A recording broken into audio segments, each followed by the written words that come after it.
पीछे देखो पीछे পিছে তো দেখো পিছে দেখো এই এক সংলাপের মাধ্যমে সোশ্যাল মিডিয়ায় ভাইরাল হওয়া পাকিস্তানের জনপ্রিয় শিশু তারকা আহমেদ শাহর ছোট ভাই ওমর শাহ মারা গেছে।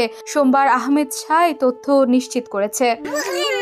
খুদে তারকা আহমেদ ভাই হারানোর বিষয়টি সোশ্যাল মিডিয়া ইনস্টাগ্রাম স্টোরিতে জানায়। সে এক পোস্টে লিখেছে, সবাইকে অবগতির জন্য জানানো হচ্ছে যে আমাদের পরিবারের ছোট্ট নক্ষত্র ওমর শাহ মহান আল্লাহর কাছে ফিরে গেছে। ইন্না লিল্লাহি ওয়া ইন্না ইলাইহি রাজিউন। সবার কাছে বিনীত অনুরোধ, আপনারা তাকে স্মরণ করবেন এবং আমাদের পরিবারকে প্রার্থনায় রাখবেন। সংবাদ মাধ্যম সিরাসাতের প্রতিবেদন থেকে জানা গেছে, ওমর শাহর মৃত্যু পরিবারটির জন্য দ্বিতীয় ক্ষতি।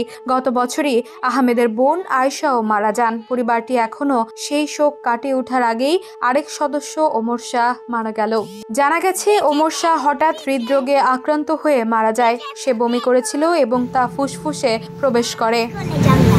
প্রসঙ্গত, আহমেদ শাহ সুন্দর আচরণের মাধ্যমে বিশ্বজুড়ে মিম সেন্সেশন হয়ে উঠেছিল। পরবর্তী সময় ARY ডিজিটাল শো এবং জিতো পাকিস্তানের অভিনয় করে। তার ছোট ভাই ওমর শাহ ও আবু বকরও পরে তার সঙ্গে যোগ দেয় এবং তারা একসঙ্গে ভক্ত মহলে বেশ জনপ্রিয় হয়ে উঠেছিল। মেহেরুন্নেসা তন্নি, দ্য নিউজ। দেশে দেশে সবার সাথে, দ্য নিউজ।